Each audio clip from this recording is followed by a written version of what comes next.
नमस्कार साथियों। सबसे पहले इस विशेष पत्रकार वार्ता में माननीय देवेंद्र यादव जी, प्रीतम सिंह जी, अ, महाराज जी, आप सबका स्वागत है। आज इस विशेष पत्रकार वार्ता को इतना जल्द क्यों बुलाना पड़ा? उत्तराखंड की देवभूमि ऐतिहासिक है। उत्तराखंड की देवभूमि देश की संस्कृति और संस्कार की द्योतक है। उत्तराखंड की देवभूमि ने इस देश को हमेशा आध्यात्म, हमेशा संस्कार, हमेशा संस्कृति, हमेशा प्रगति और विकास का पाठ पढ़ाया है। उस उत्तराखंड की देवभूमि में सत्ता लोलुपता, राजनीतिक अस्थिरता, सत्ता की मलाई बांटने की होड़, रोज बदलने वाले मुख्यमंत्रियों की कुर्सियां और भारतीय जनता पार्टी के नेतृत्व की विफलता का रोजमर्रा का उदाहरण बनता जा रहा है। 2017 में एक प्रचंड बहुमत के साथ उत्तराखंड के लोगों ने भारतीय जनता पार्टी की सरकार का गठन किया, पर 5 साल में उत्तराखंड की देवभूमि की सेवा करने की बजाय, विकास और प्रगति की गाथा गढ़ने की बजाय मात्र और मात्र सत्ता की मलाई के वितरण का धंधा भारतीय जनता पार्टी ने वहां किया।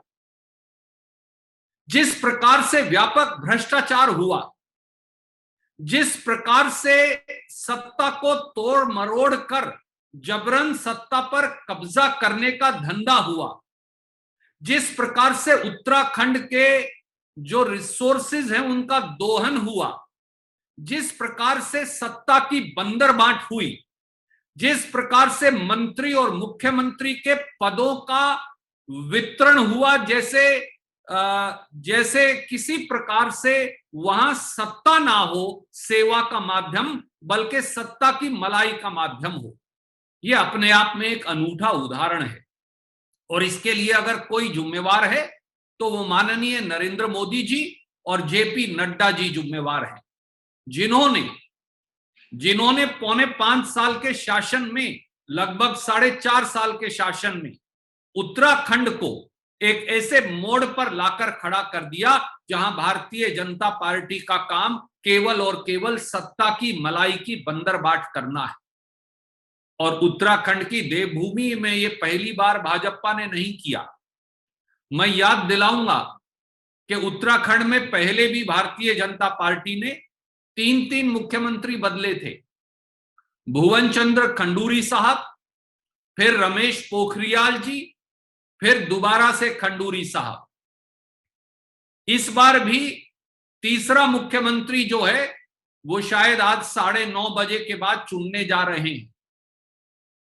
पहले त्रिवेंद्र रावत साहब, फिर तीरथ सिंह रावत साहब, और अब एक और। हम तो मोदी जी को कहेंगे 2-3 और बदल दीजिए अगले 6 महीने में, ताकि पूरे देश में आपका रिकॉर्ड बन जाए। और साथियों, राजनीतिक अस्थिरता पैदा करने के लिए भाजपा मशहूर है। याद करिए, दिल्ली में भी उन्होंने एक ही विधानसभा में पहले मदन लाल खुराना जी को मुख्यमंत्री बनाया, फिर उन्हें बदलकर साहब सिंह वर्मा जी को बनाया, फिर बदलकर सुषमा स्वराज जी को बनाया। इसी प्रकार से मध्य प्रदेश में एक ही टर्म में उमा भारती जी को बनाया, बाबूलाल गौड़ जी को बनाया, फिर शिवराज सिंह चौहान जी को बनाया। कर्नाटक में एक ही टर्म में येदुरप्पा जी को बनाया, सदानंद गौड़ा जी को बनाया, फिर जगदीश खट्टर साहब को बनाया। और अब फिर कई प्रांतों में वो बार बार खिलौनों की तरह मुख्यमंत्रियों को बदलते हैं।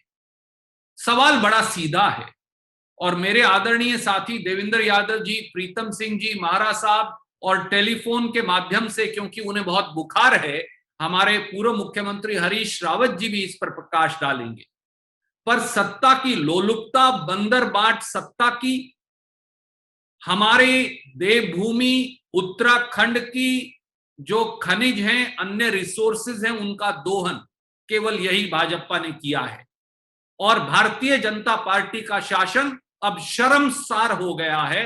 वो पूरी तरह से नैतिक संवैधानिक अधिकार खो बैठे हैं और जनता इस बात की इंतजार कर रही है कि कैसे एक बार फिर कांग्रेस पार्टी का शासन वहां बने जनता की वोट से, ताकि एक स्थिर, एक प्रगतिशील और एक तरक्कीशील सरकार का गठन हो सके।